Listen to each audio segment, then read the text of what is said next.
आज की इस क्लास में सभी भक्तों का स्वागत है। अभी हम कीर्तन से स्टार्ट करेंगे। जय राधा माधव कुंज बिहारी, जय राधा माधव कुंज बिहारी, जय गोपीजन वल्लभ गिरिवर धारी, जय गोपीजन वल्लभ गिरिवर धारी, यशोदानंदन ब्रज जनरंजन, यशोदानंदन ब्रज जनरंजन, यमुना तीरावनचारी, यमुना तीरावनचारी, जय राधा माधव कुंज बिहारी, जय राधा माधव कुंज बिहारी, हरे कृष्णा कृष्णा कृष्णा हरे हरे, हरे राम राम राम हरे हरे, हरे कृष्णा कृष्णा कृष्णा हरे हरे, हरे राम राम राम हरे हरे, हरे कृष्णा कृष्णा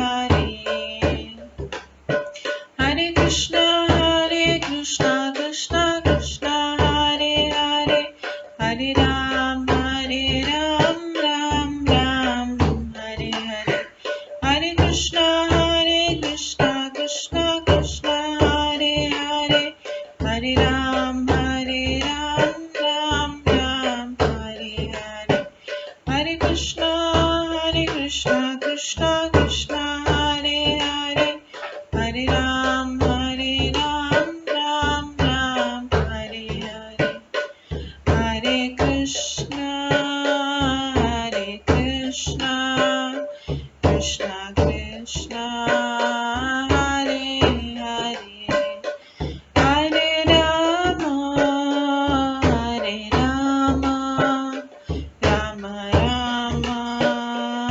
हरे हरे, हरे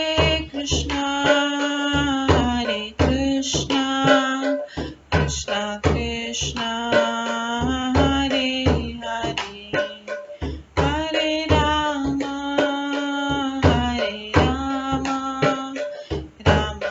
राम हरे हरे, जय राधा माधव राधे, जय राधा गोविंद राधे, जय गौरनताय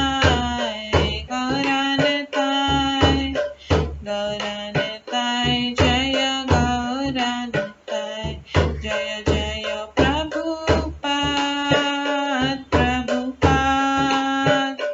प्रभुपाद जय जय प्रभुपाद, जय जय गुरुदेव जय जय गुरुदेव, नित्य गौर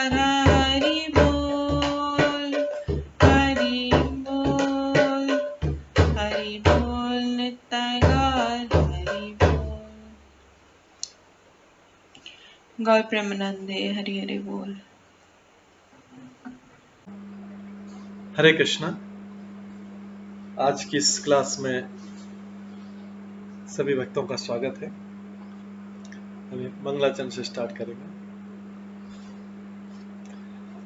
ॐ अज्ञानतिमिरन्धस्य ज्ञानाञ्जनशलाकया चक्षुरुन्मिलितं येन तस्मै श्रीगुरुवे नमः।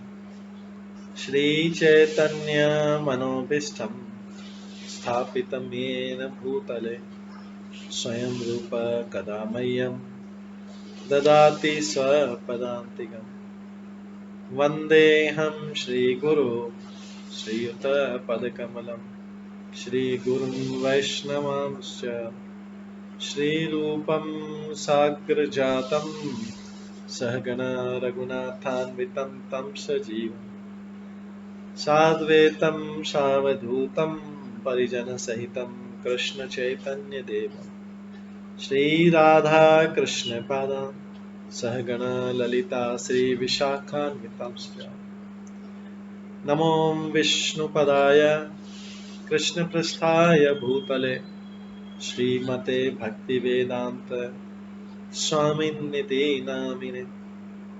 नमस्ते सरस्वती देवे गौरवाणी प्रचारिणे निर्विशेष शून्यवादी पाश्चात्य देशातारिणे। वाञ्छाकल्पतरुभ्यश्च कृपा सिन्धुभ्येव च पतितानां पावनेभ्यो वैष्णवेभ्यो नमो नमः। जय श्री कृष्ण चैतन्य प्रभु नित्यानंद श्री अद्वैत गदाधर शिवासादि गौर भक्तवृंद। हरे कृष्णा कृष्णा कृष्णा हरे हरे, हरे राम राम राम हरे हरे। ओम नमो भगवते वासुदेवाय। ओम नमो भगवते वासुदेवाय। ओम नमो भगवते वासुदेवाय। नारायणं नमस्कृत्य नरं चैव नरोत्तमं देवीं सरस्वतीं व्यासं ततो जयमुदीरयेत्। नष्टप्रायेषु भद्रेषु नित्यं भागवत सेवया भगवते उत्तम श्लोके भक्तिर्भवति नैष्ठिकी। कृष्णाय वासुदेवाय देवकी नंदनाय च नन्दगोपकुमाराय गोविन्दाय नमो नमः। सर्ववेदान्तसारमे श्रीभागवतम् इष्यते तद्रसामृतात् नान्यत्र स्याद्रति क्वचित्। आराध्यो भगवान् ब्रजेश तनयस्तनुधाम वृन्दावन रम्या काचिदुपासना ब्रजवधूवर्गेण या कल्पिता। श्रीमद्भागवतं प्रमाणम् अमलं प्रेम कुमार्थमः श्रीचैतन्य महाप्रभुमतम् इदं तत्रादरो न परम्। मूकं करोति वाचालं पङ्गुलङ्घयते गिरिं यत्कृपातमहं वन्दे परमानन्दमाधवम्। हरे कृष्णा।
हरे कृष्णा।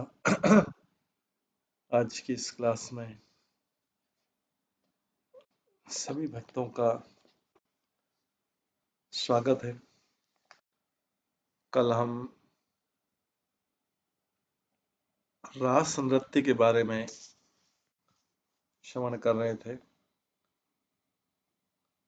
इसमें हमने श्रवण किया था कि रास नृत्य करते समय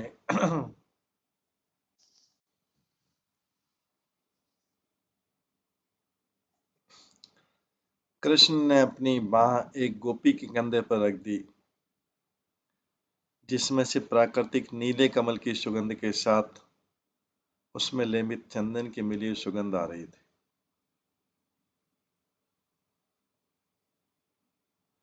जो ही गोपी ने उस सुगंध का आस्वादन किया तो ये हर्ष से उसे रोमांच उठा और उसने उनकी बाह को चूम लिया।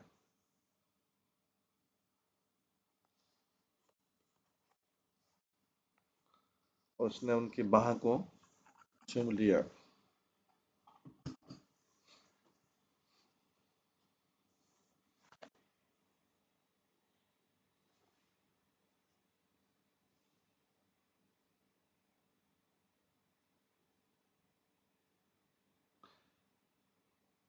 उसके पश्चात एक गोपी ने इस प्रकार गोपियां कृष्ण को स्पर्श कर रही थी, जिससे उनको लगे आनंद में थे कि रास नृत्य करें, उनको आभास। एक गोपी ने कृष्ण के गाल पर अपना गाल रख दिया, जो उसके कुंडलों से सुशोभित था और उसके नाचते समय चमचमा रहा था। तब कृष्ण ने वहां बड़ी सावधानी से उसे अपना चबाया पान दिया। इस प्रकार ये सब रास नृत्य के दृश्य थे, जो कि एक गोपनीय विषय है।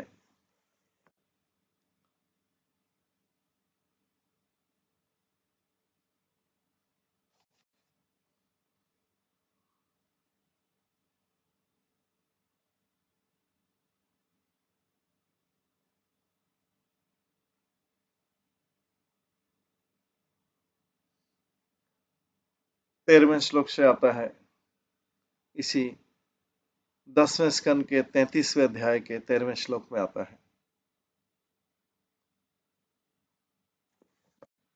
नृत्यांति गायति नृत्याति गायति काजित कूज नृत्याति गायति काजित कूजन नुपुर मेखला।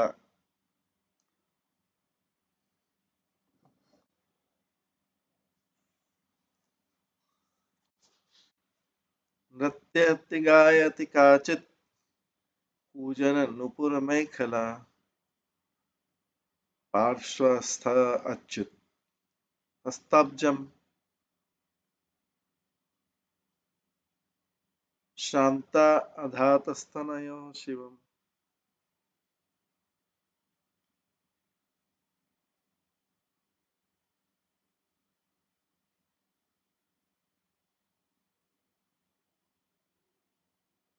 नृत्यति गायति काचित कूजन नुपुर मेखला पार्श्वस्थच्युत हस्ताब्जम श्रांता अधात स्तनयो शिवम।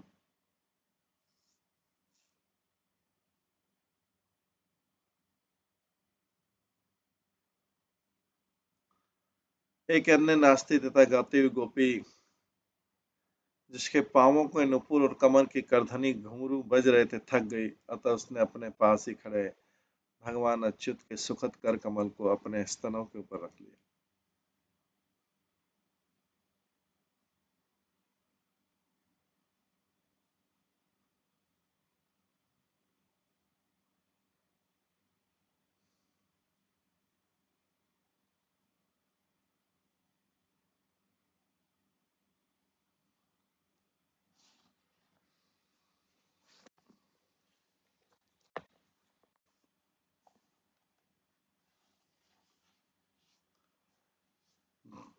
जीव गोस्वामी कहते हैं, जिस गोपी ने श्री कृष्ण के दक्षिण हस्त को धारण किया था, दाहिने हाथ को, वे चंद्रावली थी।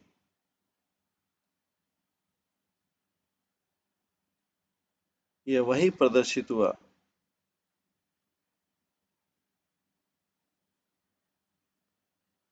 अब पूर्वत श्री चंद्रावली का विलास वर्णन नृत्यति श्लोक के द्वारा हो रहा है। किसी गोपी ने नृत्य और गान करना आरंभ किया और उसके समय उसके नुपुर और मेखला कुजत अर्थात गान के अनुरूप ताल से युक्त ध्वनि करने लगे। पास में स्थित अच्युत के स्वतः सुख कर कमल को उस गोपी ने अपने वक्षस्थल पर रख लिया। यहाँ कृष्ण का कर अच्युत पद के प्रयोग का अभिप्राय किया गया। च्युति रहित भाव से उस गोपी के पास अवस्थित वे है अच्युत। अतः भगवान श्री कृष्ण के हाथ ताप हरण आदि गुणों के कर पद्म स्वरूप।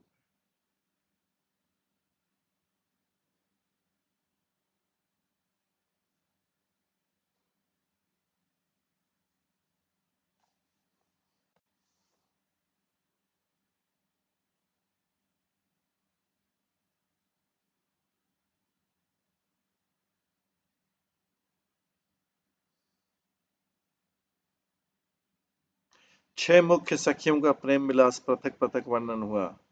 श्री चंद्रावली के समान एक ही लक्षण से लक्षित सप्तम सखी पद्मा का भी विलास जानना होगा।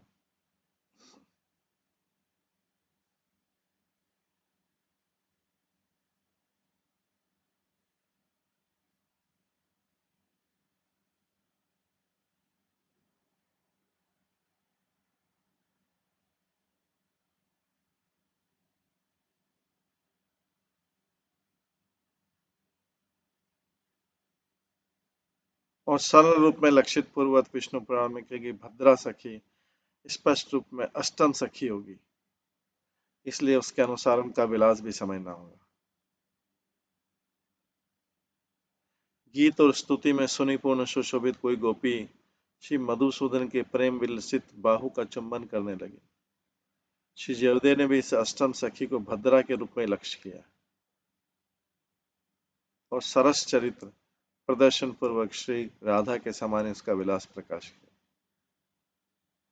रासोल्लास में विहल उन सुंदरियों के सामने ही प्रेमांध श्री राधिका ने जिन्हें दृढ़ भाव से आलिंगन किया।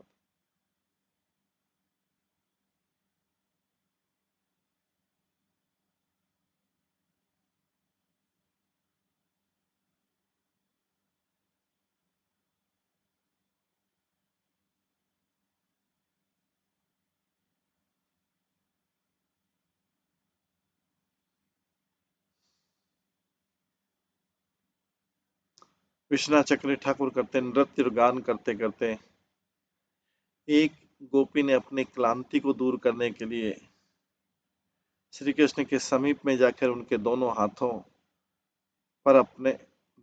को अपने वक्षस्थल पर रखकर अपने संताप को दूर किया, हृदय को ठंडक पहुंचाई।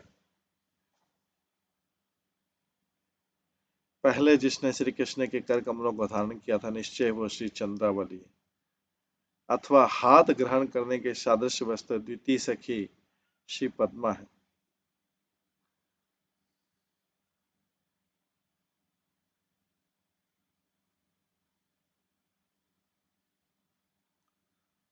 और श्लोक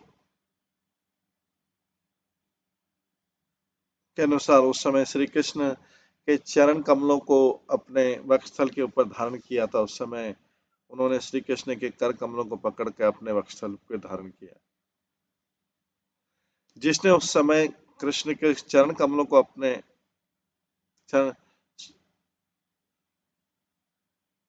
वक्षस्थल के ऊपर धारण किया था, इस समय उसी गोपी ने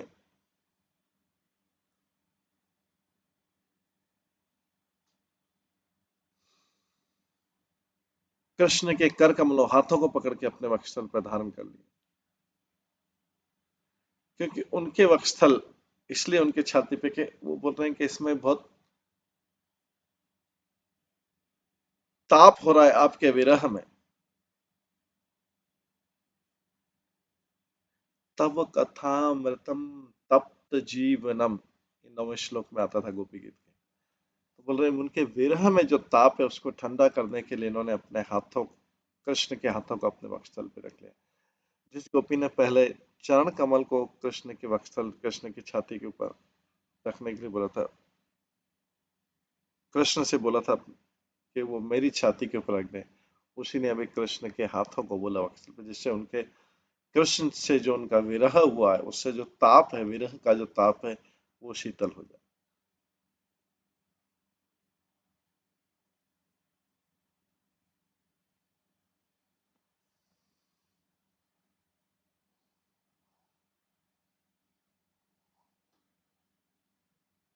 इसके बाद 14वें श्लोक में आता है, गोप्यो गोप्यो लब्ध्वा च्युतं कांतम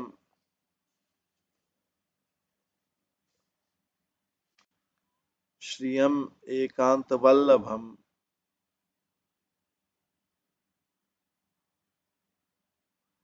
गोप्यो लब्ध्वा च्युतं कांतम श्रियः एकांत वल्लभम।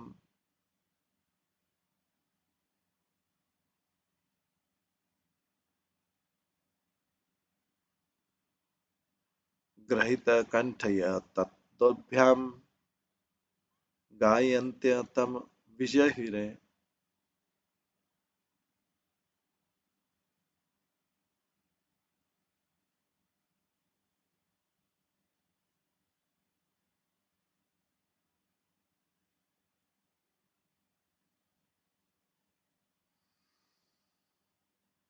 लक्ष्मी जी के विशिष्ट प्रिय भगवान अच्युत को अपने घनिष्ठ प्रेमी के रूप में पाकर गोपियों ने अथाह आनंद लूटा।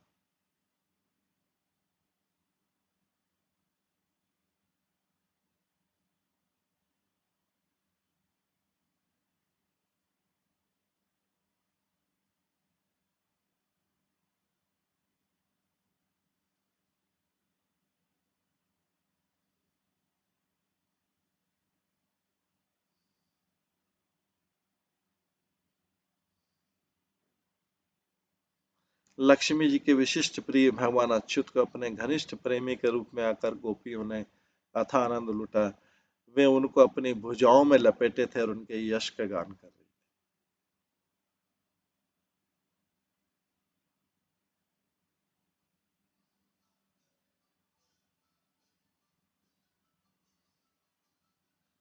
तो ये गोपियों की अवस्था थी।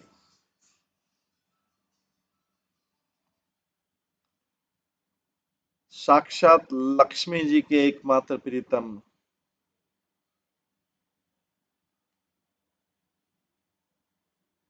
एकमात्र परम प्रीतम, अपने स्वभाव से कभी च्युत न होने वाले भगवान श्री कृष्ण को अपने कांत के रूप में पाकर गोपियां गान करती उनके साथ विहार करने लगी।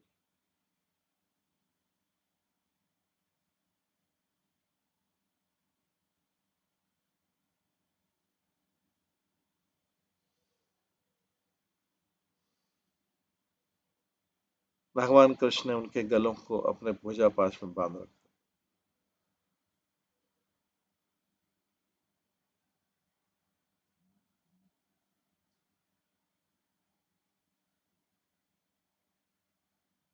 साक्षात श्री लक्ष्मी के एकमात्र परम प्रीतम, अपने स्वभाव से कभी च्युत न होने वाले भगवान श्री कृष्ण को अपने कांत के रूप में पाकर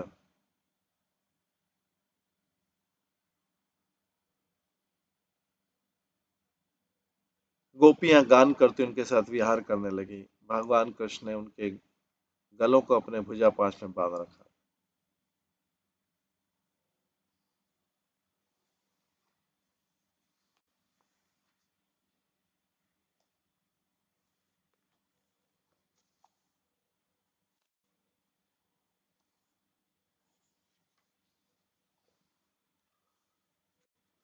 जीव गोस्वामी कहते हैं, भगवान अच्युत अनेक गोपियों के साथ विहार करने पर भी रूप गुण स्वाद आदि महात्मा में किसी एक भी महात्मा में कदापि जिनकी च्युति नहीं, वे अच्युत श्री कृष्ण।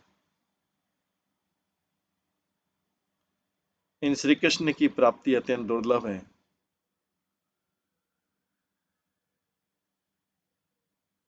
इसके लिए वे कह रहे हैं, लक्ष्मी देवी के एकांत वल्लभ, अर्थात लक्ष्मी देवी के भी एकांत वल्लभ और श्री वैकुंठनाथ आदि की अपेक्षा अधिकतम वल्लभ या प्रेम के विषय हैं।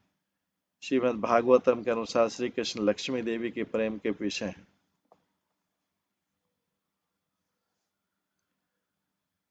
श्रीमद् भागवतम के अनुसार श्री कृष्ण लक्ष्मी देवी के प्रेम के विषय हैं।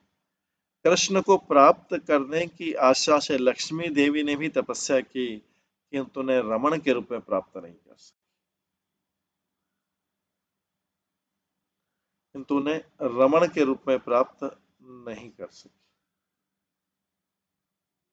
अथवा गोपी ने लक्ष्मी देवी के एकांत अर्थात कामास्पर्शी अच्युत को अपने एकांत वल्लभ अर्थात अपने एकनिष्ठ विषय के रूप में प्राप्त किया। वो केवल यही नहीं, अभी तो गोपियों का थोड़ा सा भी विरह सहन न करने के कारण श्री कृष्ण ने उन्हें अपने बाहु के द्वारा ब्रज देवियों के कंठ को धारण कर रखा था।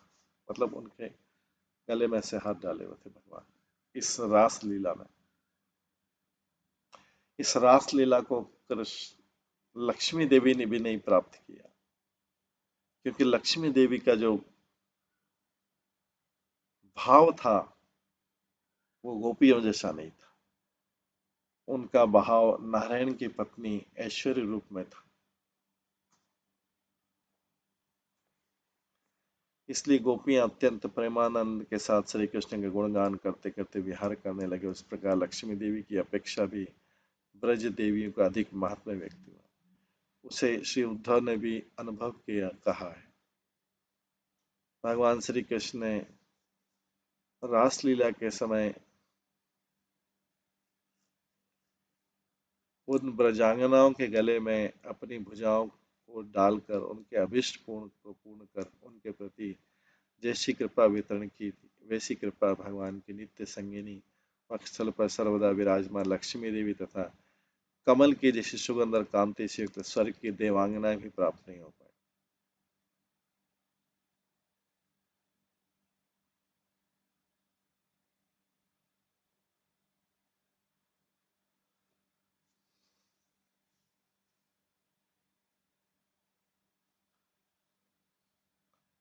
श्री विश्वनाथ चक्रवर्ती ठाकुर कहते हैं,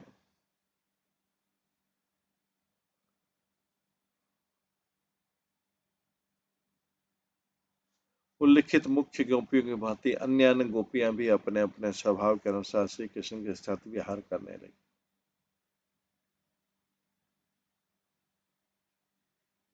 इस प्रकार यत चरणतम अर्थात जिस पद रेणु को प्राप्त करने की अभिलाषा से लक्ष्मी देवी ने तपस्या की थी,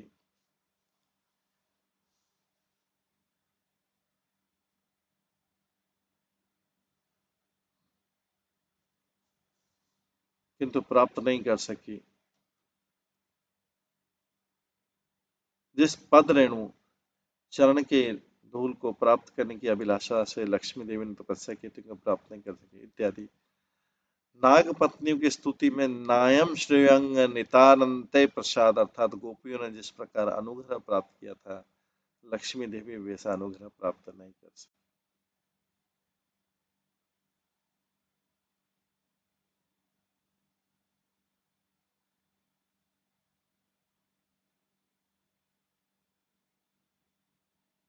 इत्यादि उद्धव के द्वारा कही गई उक्ति में और श्री प्रेक्ष कृष्ण सौंदर्य तत्व लुब्ध चरत अर्थात लक्ष्मी देवी ने कृष्ण सौंदर्य का दर्शन कर मोहित होकर कृष्ण प्राप्ति की तपस्या की, तो उनसे प्राप्त नहीं कर सके इत्यादि। श्री बृहद भागवत अमृत में उल्लिखित इन सब पौराणिक कथाओं से जाना जाता है कि नारायण की कांता लक्ष्मी देवी श्री कृष्ण का संग प्राप्त करने की अभिलाषा तो किया करती है,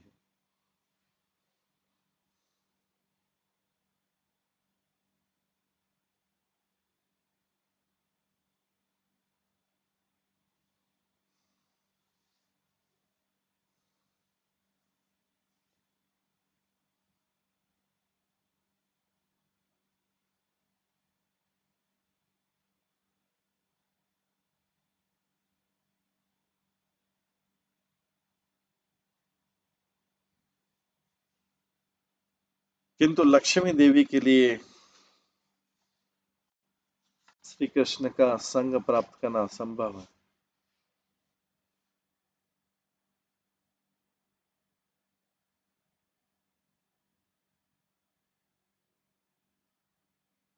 अतः इस श्लोक की व्याख्या होगी, कांत अर्थात अति कमनीय और अच्युत अर्थात एक ही समय में अनेक गोपियों के साथ विहार करने पर भी श्री कृष्ण के महात्म्य की च्युति नहीं होती। इस प्रकार समस्त गोपियों ने इस परम कमनीय परम शोभास्पद एकांत वल्लभ श्री कृष्ण को प्राप्त किया।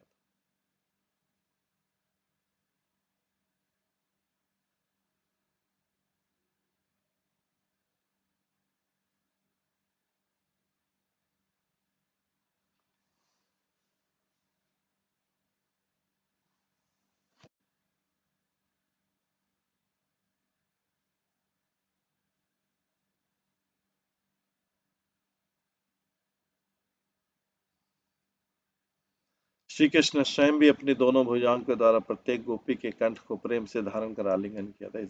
जिस प्रकार लक्ष्मी देवी श्री नारायण के द्वारा वक्ष पर धारण की गई है, गोपियां भी उसी प्रकार श्री कृष्ण द्वारा उनकी दोनों भुजाओं से धारण की गई।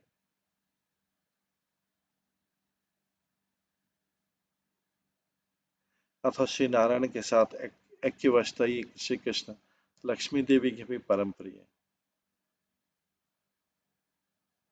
इसलिए कहा गया श्री लक्ष्मी के एकांत वल्लभ है।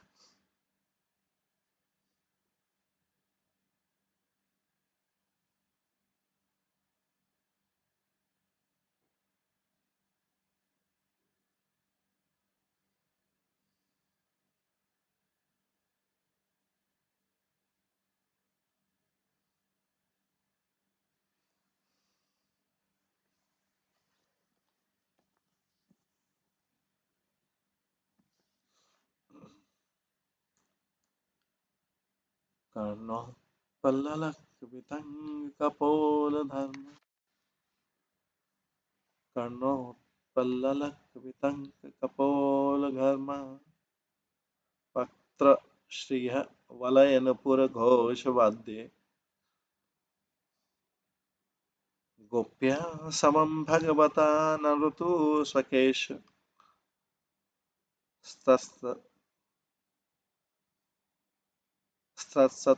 स्तज्जः भ्रमरनायकरासगोष्ठ्याम्।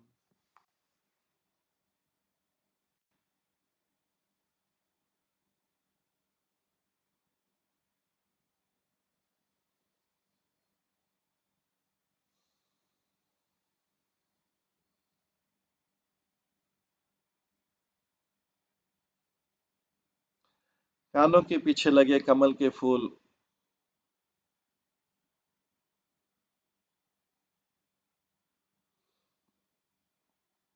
गालों को अलंकृत करी बालों की लटें तथा पसीने की बूंदें गोपियों के मुखों की शोभा बढ़ा रही थी।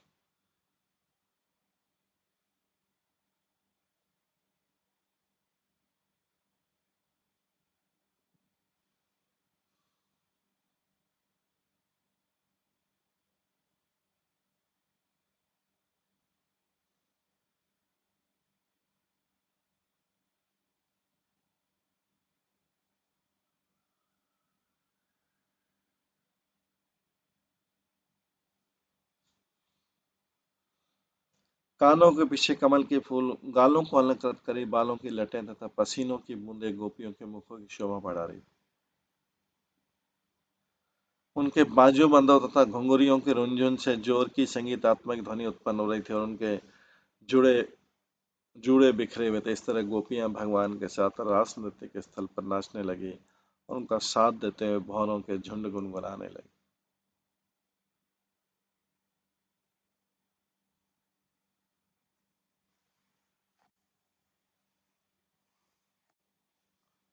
कि भौरों उनके जो पुष्प थे उससे आकर्षित हो रहे थे, इसलिए भौरों के झुंड गुनगुनाने लगे।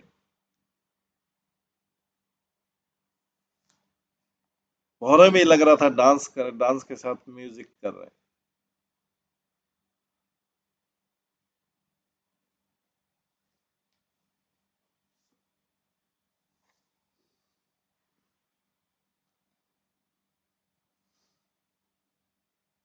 श्रीधर स्वामी के इस तात्पर्य में आता है, उस रास सभा में गायक वादक तथा अपनी अपनी स्त्रियों के साथ गंधर्व और किन्नर आदि रसावेश में मुग्ध होकर वो भी नृत्य कर रहे थे ऊपर लेके।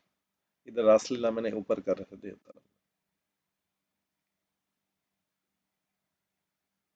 गोपियों के कानों में कमल के कुंडल सुशोभित थे। घुंघराली अलकें उनके कपोलों पर लटक रही थी। घुंघराले बाल जो थे, पसीने की बूंदें झलकने से उनके श्रीमुख मंडल की को अत्यधिक शोभा हो रही थी।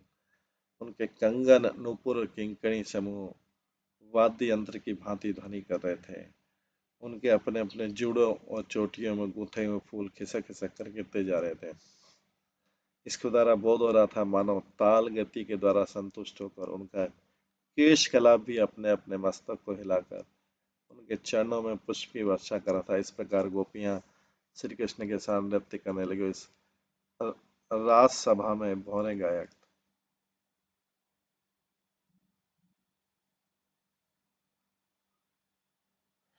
उसी प्रकार से लक्ष्मी देवी को भी अपेक्षा अधिक रूप से ब्रज सुंदरियों का महात्म्य इत्यादि दो श्लोकों के द्वारा वर्णन होना।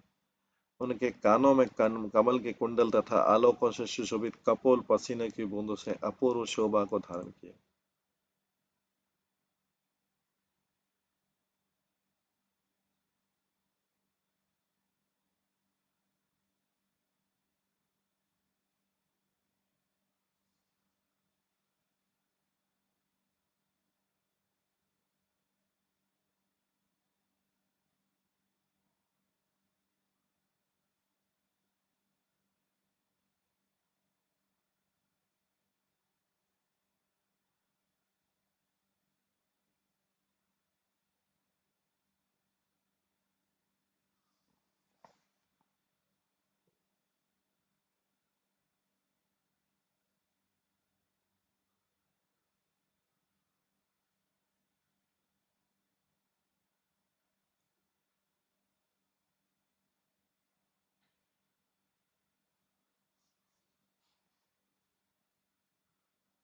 इस प्रकार से लक्ष्मी देवी की भी अपेक्षा अधिक रूप से ब्रज सुंदरी का महात्मा कर्णोत्पल इत्यादि दो श्लोकों के द्वारा वर्णित किया गया। उनके कानों में कमल के कुंडल तथा आलोकों से सुशोभित कपोल पसीने की बूंदों से अपूर्व शोभा को धारण किया।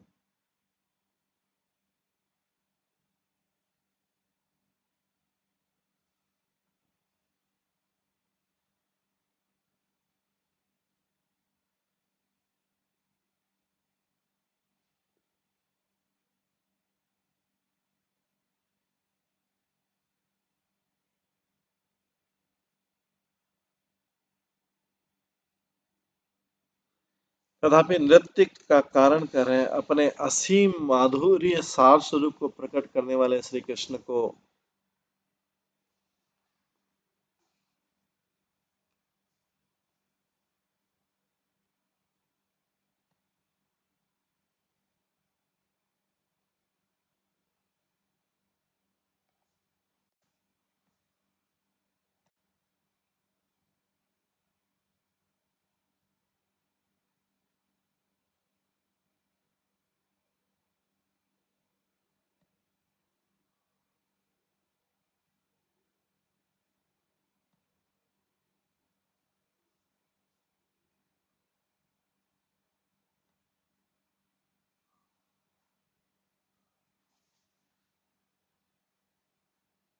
सार स्वरूप को प्रकट करने वाले श्री कृष्ण को संग प्राप्त करने से ही वे ब्रज सुंदरियां परम उल्लसित होकर नृत्य करने लगी, क्योंकि ये गोपियां कृष्ण एक प्रेम परवश रूप में प्रसिद्ध है। तथा श्री कृष्ण के साथ इस वचन से भी गोपियों में भी श्री कृष्ण के समान वैदज्ञ आदि गुणों का सूचित होता है।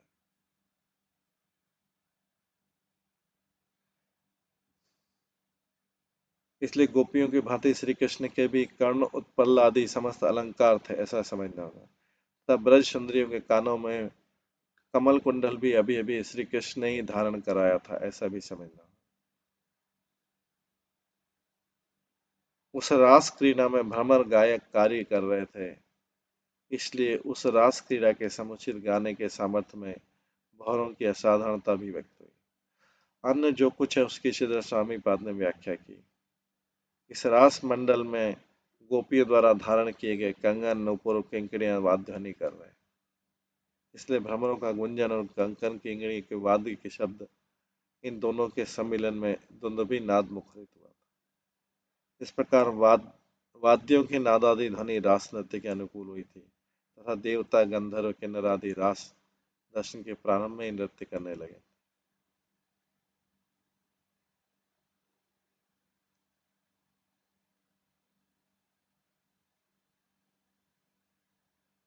वस्तुतः इस रासलीला में गोपियों को अन्य किसी प्रकार के वाद्यों की अपेक्षा नहीं थी,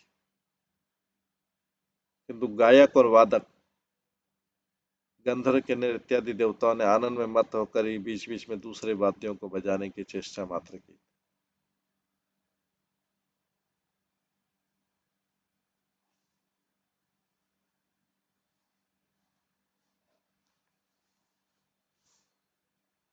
विश्वनाथ चक्र ठाकुर कहते हैं, पृथक पृथक रूप में गान, राग, नृत्य आदि सद्गुणों की शोभा का वर्णन कर अब यहाँ नृत्य द्वारा सुष्ठु रूप में उदित ब्रज सुंदरियों के मुखमंडल की शोभा का वर्णन कर्णोत्पलेश इत्यादि पदों द्वारा किया गया।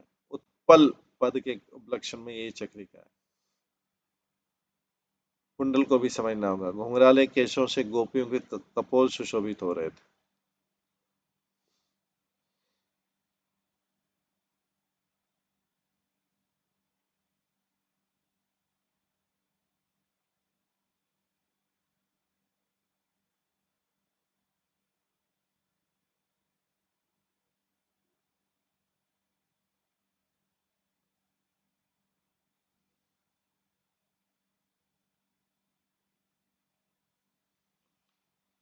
उत्पल पद के उपलक्षण में ये चक्रिका कान के ऊपरी भाग का अलंकार विशेष कुंडल को भी समझना होगा। घुंघराले केशों से गोपियों के कपोल सुशोभित हो रहे थे, अर्थात उनके कपोल बिखरे हुए केश पास से अलंकृत हो रहे थे तथा नृत्य के परिश्रम से उनके मुख कमल के ऊपर पसीने की बूंदें उत्पन्न हो रही थी। इन सब के कारण उनके मुख कमल की अपूर्व शोभा प्रकाशित हुई।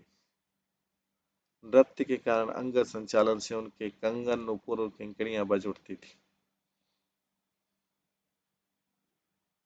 और इन सब अलंकारों की ध्वनि ही उनके द्वारा रास नृत्य का ताल देने में उपयोगी वाद्य का कार्य कर। इन अलंकारों की घोष ध्वनि के साथ समता रखकर आनंद और सुशील और उन्होंने वाद्यों के अधिष्ठात्री देवता अपनी अपनी कला की कुशलता की सफलता के लिए वहां उपस्थित होकर अपने आप बजने लगे, अर्थात इन वाद्यों के साथ आनंद संगीत होने लगे।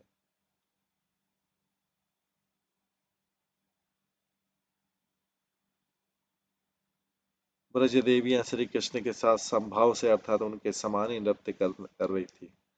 उस नृत्य में प्राप्त परम उल्लास से विवश होने के कारण और नृत्य में पैर की ताल गति से संतुष्ट होकर सिर हिलाने के कारण उनकी कमरी में गुंथी हुई पुष्पमाला शिथिल होकर गिरने लगी।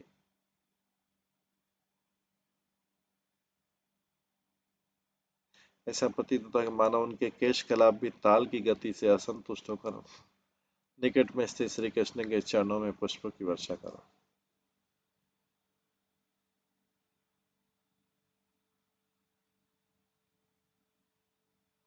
यह श्री स्वामी पादने में उल्लेख किया। इन गिरते हुए पुष्पों के सौरभ से आकृष्ट होकर बहुत से भ्रमर भी उड़कर वहां आए थे।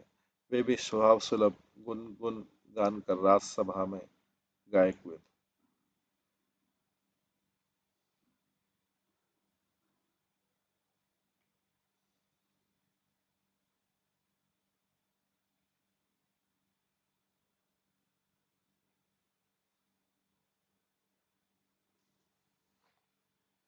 16 श्लोक में 16वें श्लोक में कहते हैं, सारे आचार्य भी इस पे टिप्पणी कर रहे हैं। एवं परिष्वंगकरः विमर्शा स्निग्धा क्षणोद्याम विलास हासे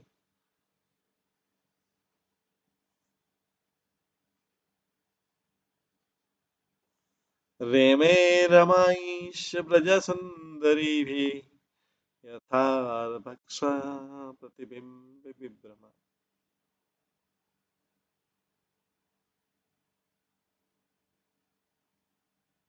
इस प्रकार भगवान नारायण लक्ष्मीपति भगवान कृष्ण ने ब्रज की युवतियों को आलिंगन कर उन्हें दुलार करके तथा अपनी तिरछी चंचल हंसी से उन्हें प्रेम पूर्वक निहार करके उनके साथ आनंद लुटा।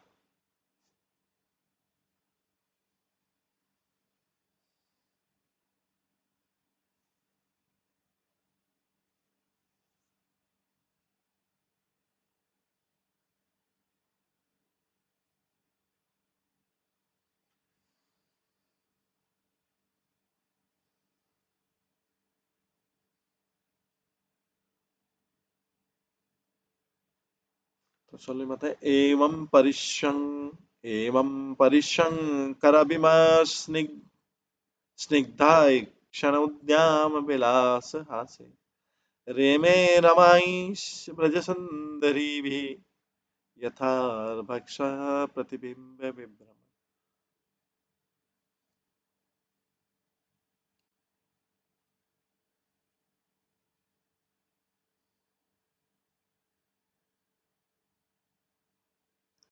इस प्रकार आदि भगवान नारायण लक्ष्मीपति भगवान कृष्ण ने ब्रज की युवती को आलिंगन कर उन्हें दुलार तत् करके तथा अपनी तिरछी चंचल हंसी से उन्हें प्रेम पूर्वक निहार करके उनके साथ में आनंद लूटा। ये वैसा ही था जैसे कोई बालक अपनी परछाई के साथ खेल रहा।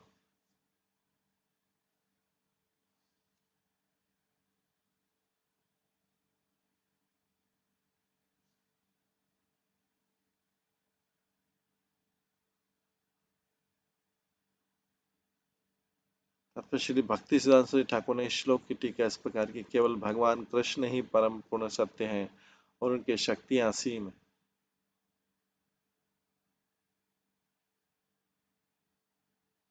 ये असीम शक्तियां साकार होकर भगवान कृष्ण को उनकी लीलाओं में प्रवृत्त करती हैं।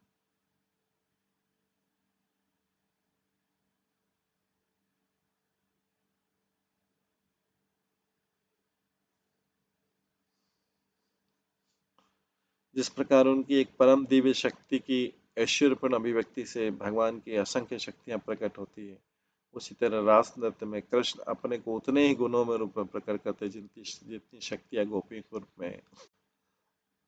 हर वस्तु कृष्ण की कृष्ण की इच्छा से उनकी आध्यात्मिक शक्ति योग माया को प्रकट करती है।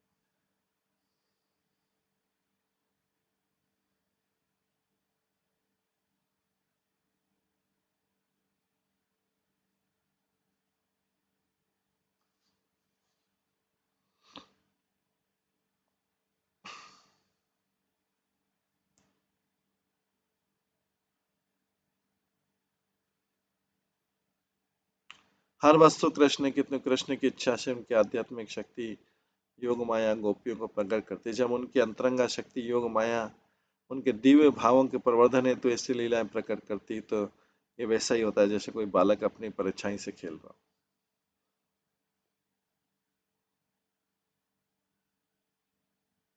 किंतु ये लीलाएं उनकी आध्यात्मिक शक्ति द्वारा रची जाती है, अतः वे नित्य तथा स्वतः प्रकट होने वाली।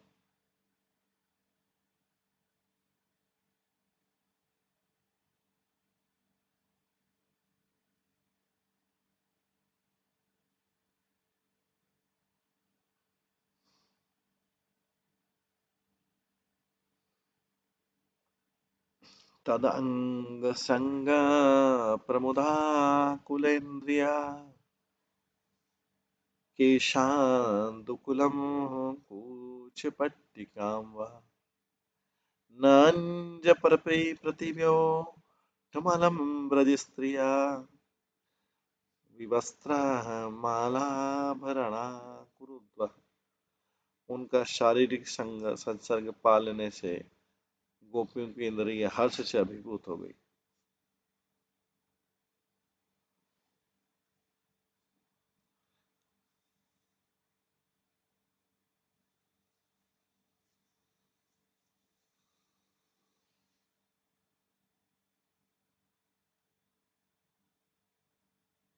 उनका शारीरिक संसर्ग पा लेने से गोपियों के इंद्रिय हर्ष से अभिभूत हो गए, जिसके कारण वे अपने बाल अपने वस्त्र तथा स्तनों के आवरणों को अस्त व्यस्त होने से न रोक सके।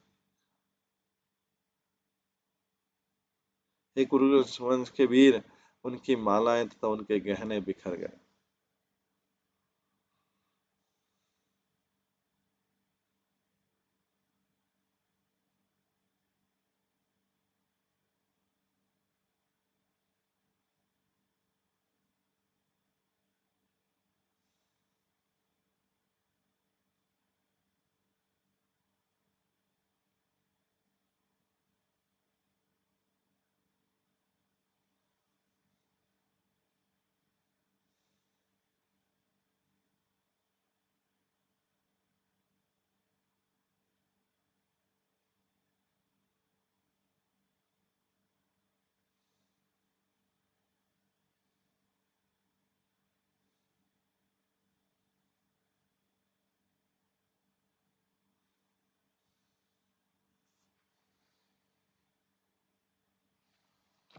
तो इसमें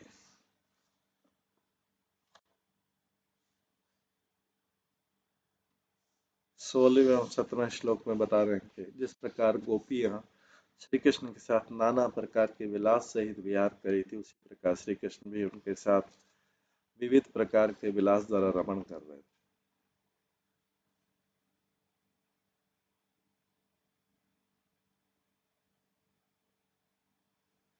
इसी ब्रज गोपी के साथ विलास, किंतु गोपियों का विलास उन्हें अभिभूत नहीं कर सका। इस विषय में दृष्टांत प्रदान करें। बालक जिस प्रकार अपने प्रतिबिंब के साथ क्रीड़ा करता है, उसी प्रकार श्री कृष्ण भी अपनी शक्ति ब्रज देवियों के साथ में क्रीड़ा करने लगे। उसके द्वारा ये प्रदर्शित हुआ कि श्री कृष्ण अपने निखिल कला कौशल, सौगंध, लावण्य और माधुर्य आदि को उन गोपियों में संचारित कर उनके साथ रमण में प्रवृत्ति, उनके साथ रमण करने लगे, रास करने लगे। अपने ही कला कौशल को, सौगंध को, लावण्य की मधुरता को उनमें प्रकट कर दिया, जिससे उनके साथ में रास नृत्य। जीव गोस्वामी बोलते हैं, जिस प्रकार गोपियां श्रृंगार भाव सूचक नाना हाव भाव से कृष्ण के साथ विहार करने लगे, श्री कृष्ण भी उसी प्रकार गोपियों के साथ में रमण करने लगे।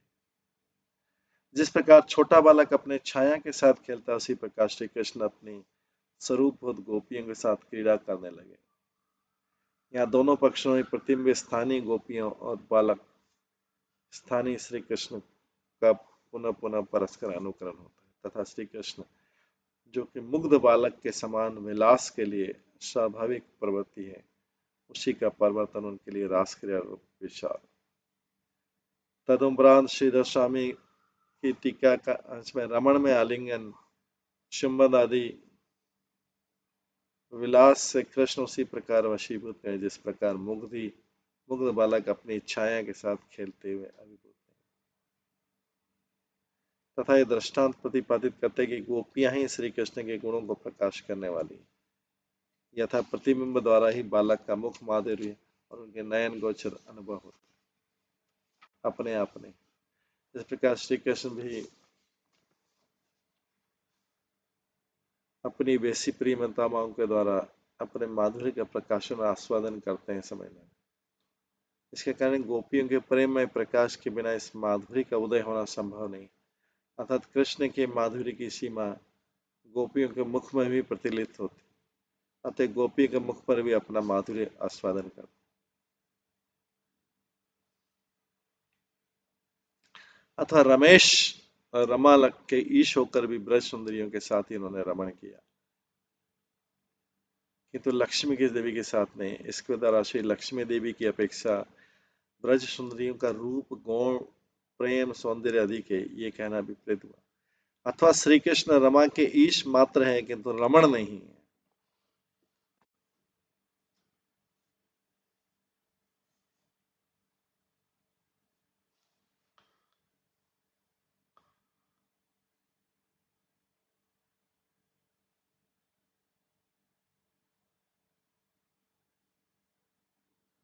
अर्थात वे लक्ष्मी जी के साथ विहार नहीं करते, ब्रज सुंदरियों के साथ विहार करते। इस संदर्भ में भी पूर्व की भांति श्री लक्ष्मी से ब्रज देवियों के प्रेम गुण सौंदर्य की अधिकता व्यक्त करना ही, तथा ब्रज देवियों के साथ ये रमण असाधारण है, इसलिए इसे चमत्कार कह रहे हैं।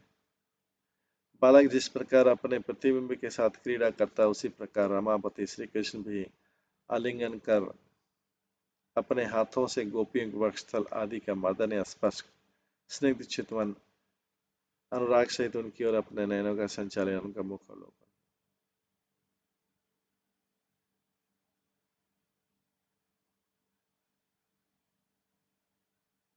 उद्याम विलास सत वक्षस्थल स्पर्श, जिस हंसी में भाव उद्रेक प्रकाशित हुआ, उस हास्य विलास से क्रीड़ा करने लगे। इस प्रकार श्री कृष्ण गोपियों के सर्वश्रेष्ठ गुणों की परस्पर समानता और आसक्ति को दृष्टांत।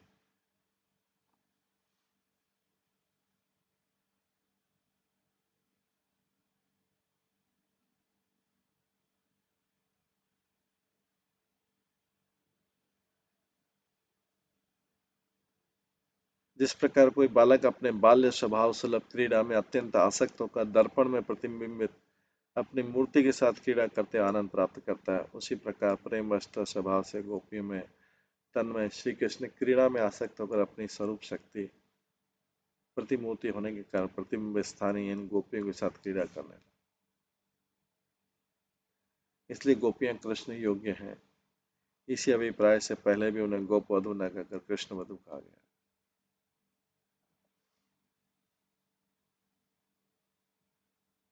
ब्रह्म संहिता में कहा गया है, आनंद चिन्मय रस के द्वारा प्रतिभाविता अपने अपने चित्त रूप के अनुरूप चिन्मय रस स्वरूपा 64 कलाओं से युक्त अलादीन शक्ति स्वरूपा श्री राधा और उनकी काव्य स्वरूपा सखियों के साथ जो अखिलात्म भूत गोविंद अपने गोलोक धाम में निवास करते हैं, ऐसे आदि पुरुष श्री कृष्ण का मैं भजन कर।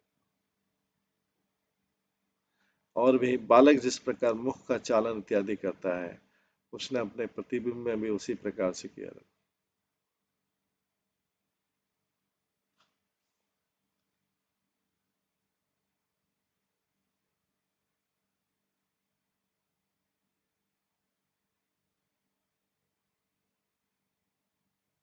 और भी बालक जिस प्रकार मुख चालन इत्यादि करता है, उसके अपने प्रतिबिंब में भी उसी प्रकार हुआ करता है। उसी प्रकार जैसे अंग भंगी श्री कृष्ण करते हैं, उनकी अपनी प्रतिमूर्ति गोपियां भी वैसे ही करने लगी। इस प्रकार श्री कृष्ण गोपियां परस्पर अत्यंत आसक्ति के कारण क्रीड़ा का अनुकरण करने लगी। उसके द्वारा गोपियों की भांति श्री कृष्ण भी स्निग्ध शब्द व्यंजना के द्वारा स्नेह विकारी प्रकाशित हो। श्री कृष्ण की यही सात्विक अनुभाव श्री पार्षद द्वारा युक्त यथा श्री हरि की दोनों भुजाओं ने गोपियों के गालों का स्पर्श पाकर रोमांच रूप तृण समूह के लिए मानव पसीने की बुद्धि रूप मेघ स्वरूप को प्राप्त किया। विश्वनाथ चक्री ठाकुर कहते इस प्रकार रास नृत्य के समस्त अंगों के द्वारा ही श्री कृष्ण रास नृत्य के समस्त अंगों के द्वारा श्री कृष्ण के संभोग के समस्त अंग भी अनुष्ठित हुए। इस अभिप्राय से कह रहे हैं परिशंग आलिंगन एक एक गोपी के साथ युग नृत्य में कृष्ण उन्हें आलिंगन करते थे। अर्थात गोपियां जिस प्रकार श्री कृष्ण के साथ नृत्य करी थी, श्री कृष्ण भी उसी प्रकार उनके साथ में नृत्य कर रहे थे। गोपियों के साथ युग्म नृत्य में, युग मतलब जोड़े वाला नृत्य में श्री कृष्ण उन्हें आलिंगन करते थे और हाथों के द्वारा स्पर्श करते थे। अर्थात नृत्य गति की समाप्ति पर अपने दाहिने हाथ से वे अपनी प्रिया के बाएं वक्षस्थल पर हाथ रखे थे। नृत्य के बीच बीच में कभी वे प्रिया मतलब अपने गोपियों के प्रति प्रेम भी अवलोकन कर रहे थे। इस प्रकार से श्री कृष्ण गोपियों के साथ क्रीड़ा करने लगे। रमेश मतलब लक्ष्मीपति अर्थात श्री लक्ष्मी देवी के पति ऐश्वर्य प्रकाश करने के कारण वे रमापति, किंतु वे ब्रज देवी के साथ रमण किए थे, रमा देवी के साथ नहीं। गोपियों के साथ भगवान श्री कृष्ण की क्रीड़ा विलास मानो ठीक शिशु के अपने प्रतिबिंब के साथ क्रीड़ा करने के समान हो।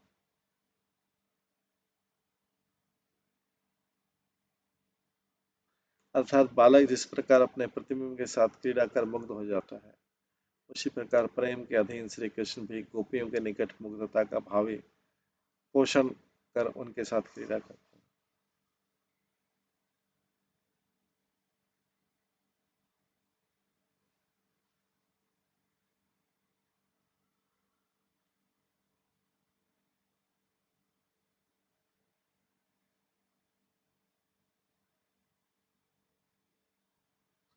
इस प्रकार प्रेम के अधीन श्री कृष्ण में गोपी के निकट मुग्धता का भाव की पोषण कर उनके साथ क्रीड़ा करते हैं।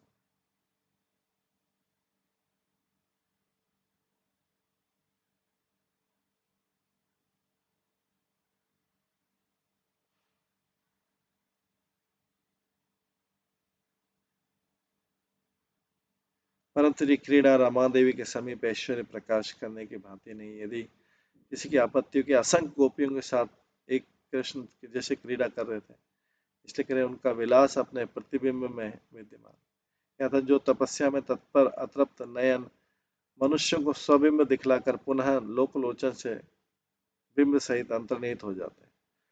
इस श्लोक में जिस प्रकार बिंब शब्द से स्वरूप कहा गया, उसी प्रकार यहाँ एक एक प्रिया के साथ में श्री कृष्ण क्रीड़ा कर।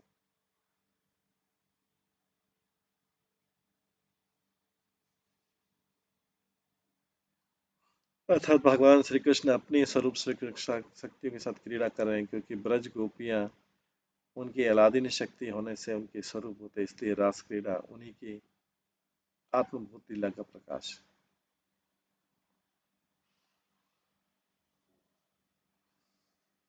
इस प्रकार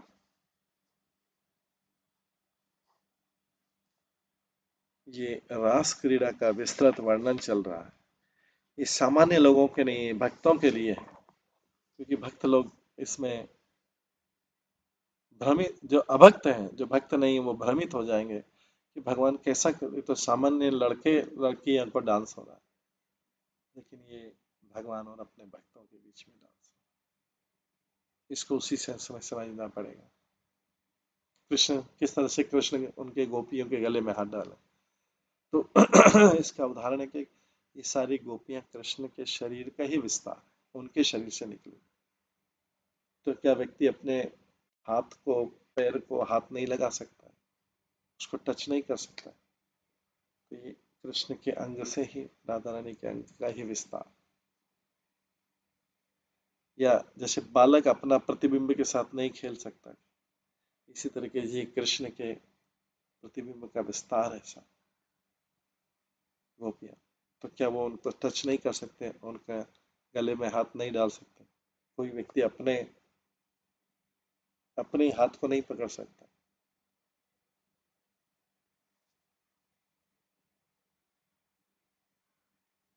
इस प्रकार से इसका वर्णन आता है। इसके आगे की जो है वर्णन वो हम कल की क्लास में श्रवण करेंगे। आज की क्लास में ये विराम देते हैं। सभी भक्तों का बहुत बहुत धन्यवाद। सब भक्तों के लिए एक बार हरे कृष्ण महामंत्र का जप करते हैं। हरे कृष्णा कृष्णा कृष्णा हरे हरे, हरे राम राम राम। श्रीमद् भागवतम महापुराण की जय। श्रील प्रभुपाद की जय। सभी भक्तगणों की जय।